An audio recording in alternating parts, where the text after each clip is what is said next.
Hello, my gorgeous dance baby. Today, we are going to talk all about rehearsing your fuck up. Yes, you heard me right. Rehearsing your fuck up.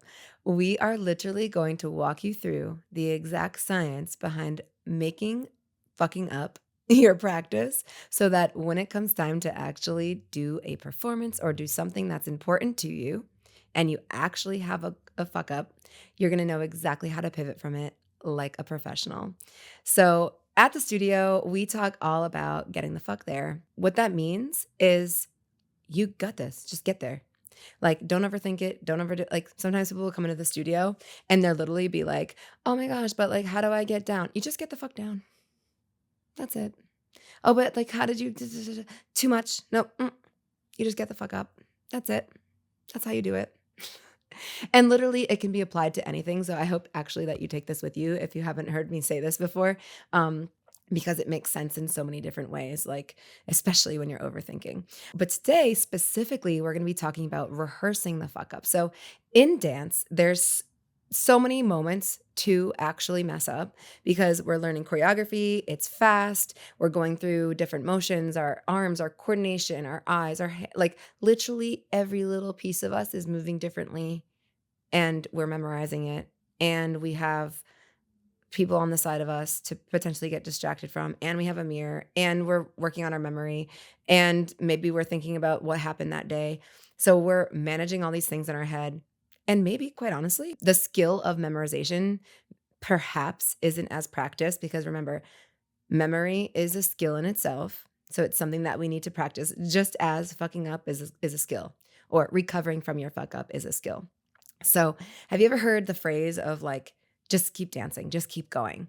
That's literally what a performance is. And this is where dancers have the upper hand because we're born to keep going. So it's like we can come into to contact with anything in life and literally like it can give us like a bloop and we're like, oh gosh, that was horrible. But the show must go on and we must continue.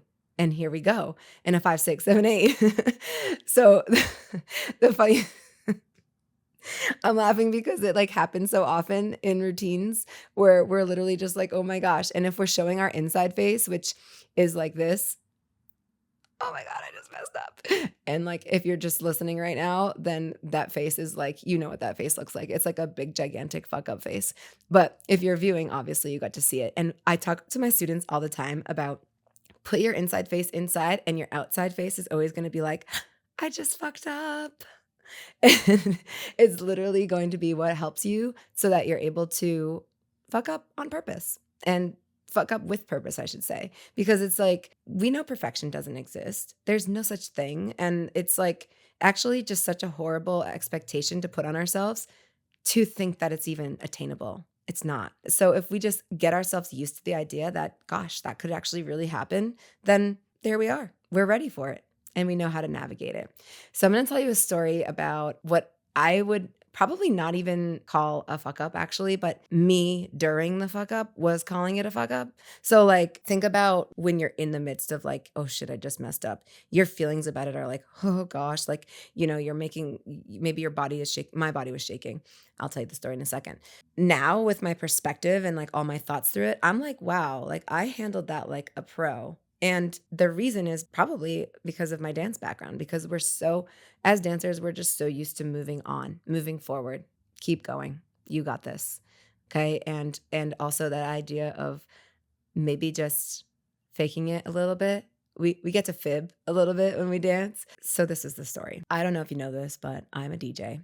I have a wedding DJ business and I started this loosely in 2016 and then it really developed in 2017. So my first gig ever was a wedding.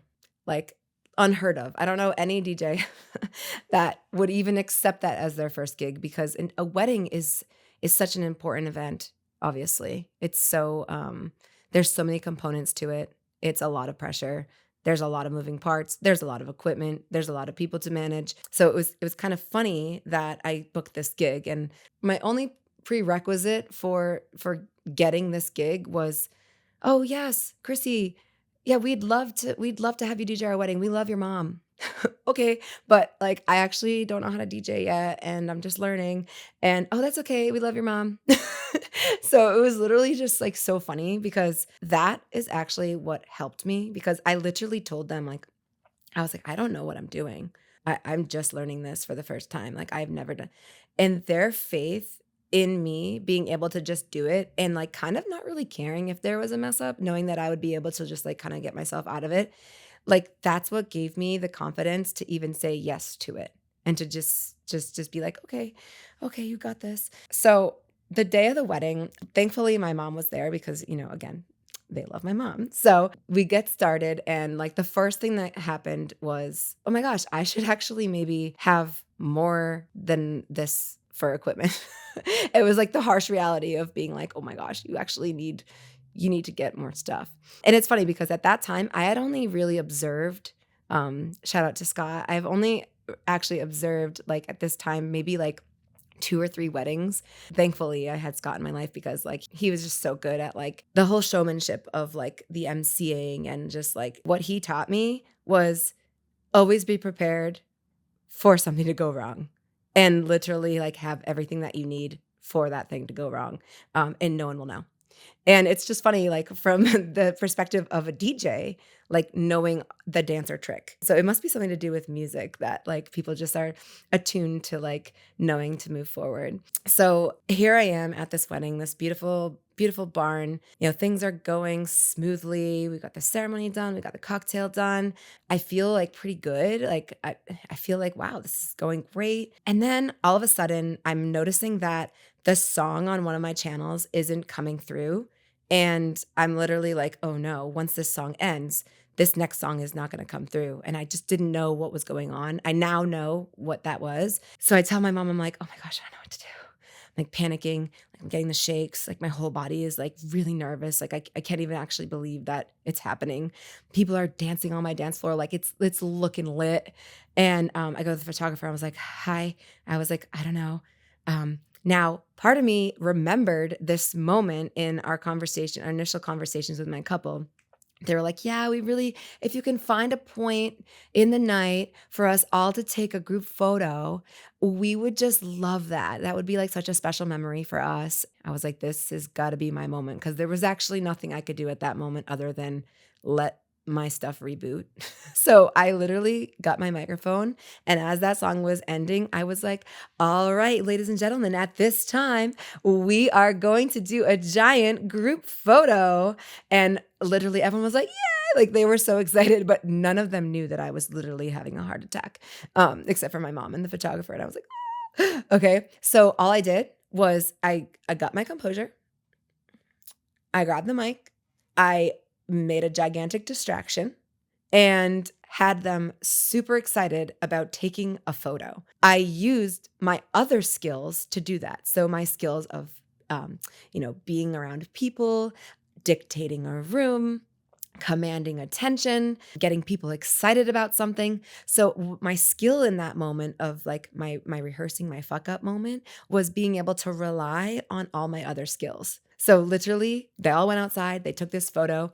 I had a chance to reboot my equipment, figured out the thing that was like actually preventing it from happening, and literally no one knew. Actually, in fact, if they're watching this right now, they'll be like, "Oh my god, I didn't even know that happened."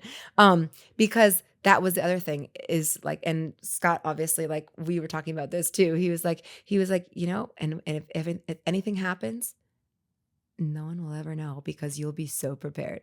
So the same can be true on the dance floor. There's moments, obviously, when we are forgetting our memory just like blanks out. Maybe we're like thinking too hard about another move, or it's just like, oh my gosh, our body just like didn't go into it, or maybe we're tired, or whatever the case is. And our other skills are gonna come through. So, yeah, maybe the choreography got a little fucky, but because we have the amazing facials, the facials shine through. Because we have the amazing elongation of our arms, that shines through. Or because maybe it's a moment where we can practice stillness and just using our eyes to be like, watch me, I have a solo, and just kind of having like a little bit of trickery. There's a little trickery in there and there's a little fib in there. That's the reason why we're able to get away with it. So when you're thinking about the next time, like you're doing something that you could potentially fuck up, just know that you get to rehearse that and rely on your other God given skills and just be so gracious to those skills in that moment that actually no one but you and whoever you tell will know that you actually fucked up. So I hope to see you on the dance floor soon. And if you have any questions, you could always find me at kdfstudio.com. I'll see you soon.